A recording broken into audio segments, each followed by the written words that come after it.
And we're back with our next segment of our Talk to the Experts for Trusted Saskatoon, Trustedsaskatoon.com. Sarah Wheelwright, the owner, the founder of Trusted Saskatoon, bringing along three businesses that work with her through Trusted Saskatoon. We were talking to Frederick Bednaris in our first segment from Bednaris Auctioneers. And now we're going to talk a little bit about computers. And everybody's got questions about computers these days.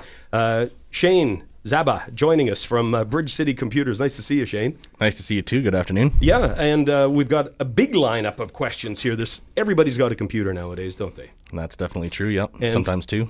And for a lot of people, myself included, they continue to be a bit of a mystery. So are you ready to go with some of our questions here? Absolutely. Okay, Deanne wants to know, why is it important to use licensed software, and why can't I just borrow my friends?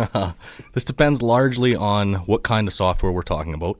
But in general, there are several reasons to legitimately purchase the software that you use regularly. One is security updates. Sometimes faults in the software are found after the software is released. And to protect yourself from intrusion or system compromise, you require updates from the vendor to patch those faults, which they're unlikely to provide if you haven't bought the software legitimately. Right.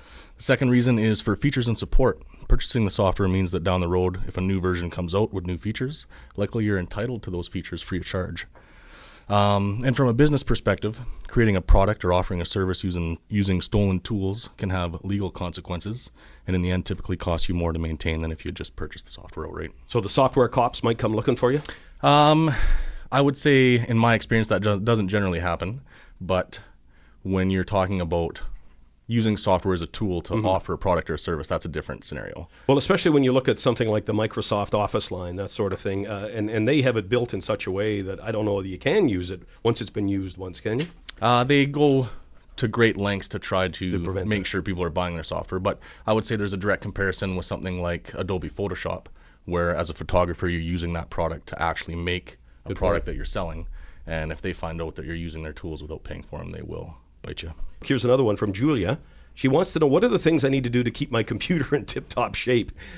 Have we got time to answer this one? I think we can touch on it a little bit. I would say in a lot of ways it's like purchasing a new vehicle. You need to decide when you buy the vehicle if you're going to maintain it yourself or if you're going to have it serviced by a professional. In a normal environment with normal use, once a year is likely sufficient to keep your computer operating normally. On a highly used machine, once every 6 months is probably more appropriate. Similarly, in a dirty or hairy or dusty environment, once every 6 months you should probably maintain your computer. So in a situation where you have a highly used computer that's also in a dirty environment or stored in a closet or a cabinet, probably once every 2 to 3 months you should be thinking about doing maintenance. And that maintenance really consists of two parts. One is maintaining your hardware, the actual stuff that runs your software, and then also maintaining your software. If you're going to maintain your old hardware, that consists of turning your computer off, lying it down, taking the side of the case off that's opposite the main board, turning your computer back on, and actually watching and listening to your fans and your components in your computer for things that, if the fan's not spinning or if it's making odd noises, that's signs that you need to service those fans. Make sure before you touch any of the components in your computer that you're grounding yourself properly. The most important things to check when you're maintaining your hardware are your central processing unit, your CPU fan, make sure it's spinning and not making noise, and same with your graphics card. You want both those fans spinning and operating normally. To remove dust and debris from your computer, never use a vacuum. A vacuum will cause a buildup of static charge that will likely discharge into your computer and ruin sensitive electronic components. Make sure you're using compressed air to clean out your computers. After a thorough cleaning using compressed air, particularly when it comes from a can, make sure to leave your computer off after cleaning it for 30 minutes before you turn it back on.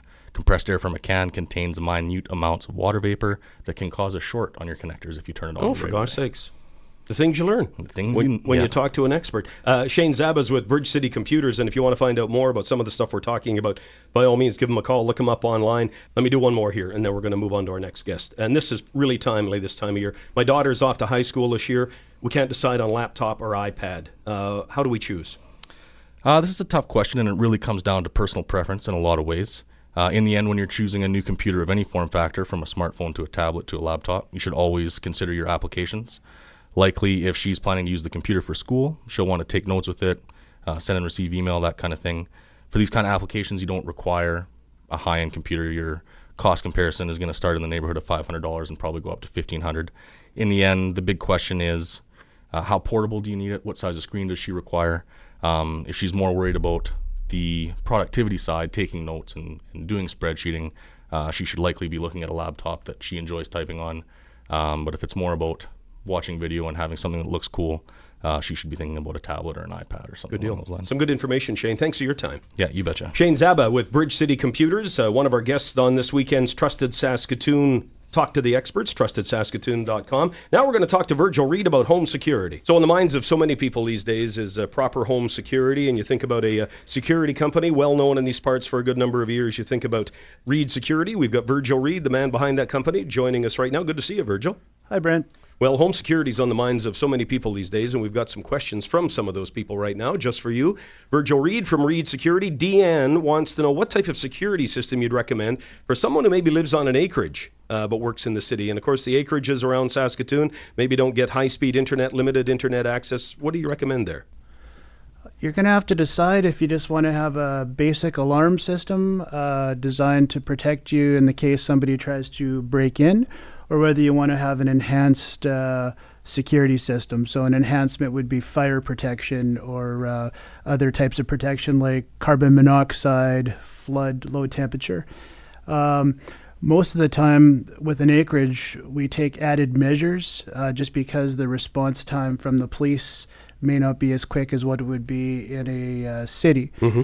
So one thing that we do is we generally would add a siren to the outside of the building with a flashing strobe light. So the idea is to create a lot of attention at your acreage and limit the time that the bad guy might be at your place. So if I don't have good internet access, what about a security system that would use the cell network? Are we able to do something like that? That's exactly what we use. Nowadays, we don't require internet or even dial-up. We can use the high-speed GSM towers.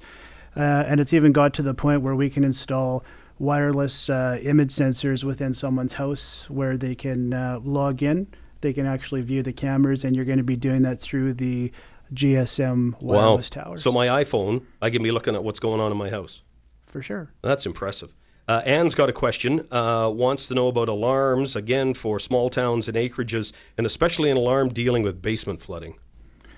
You'd be looking at installing an enhancement being the flood sensor. So it's simply installing a device or numerous devices within the home to the low point of the basement. And when it detects moisture, it would just alert us, and we would notify you either by a phone call, or we can actually email you directly to your handheld device. Boy, the connectivity nowadays, that's got to be just an amazing step up in the security systems. How, as you mentioned earlier, I can either be watching through my cell phone, cameras in my house, or getting that immediate contact from you guys saying, hey, something's not right here. That's right.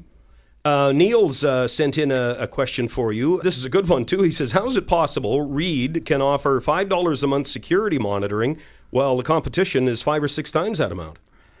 That's a great question, and I'm glad I'm glad that somebody has recognized at how we subsidize our alarm installation. So the bottom line is, with us, you're going to save $700 over a 3-year period over what you're going to spend with your existing security provider. So how can we do that? Really, we keep the overhead to a minimum. We keep the expenses in line. And what we've done is we've made the choice to create a unique selling proposition. So it's a unique offer designed to give us a chance at earning your business. So 13 years ago when we started our business, there was a lot of losses subsidizing this program, but I can tell you now we serviced approximately 3,500 accounts in Saskatoon.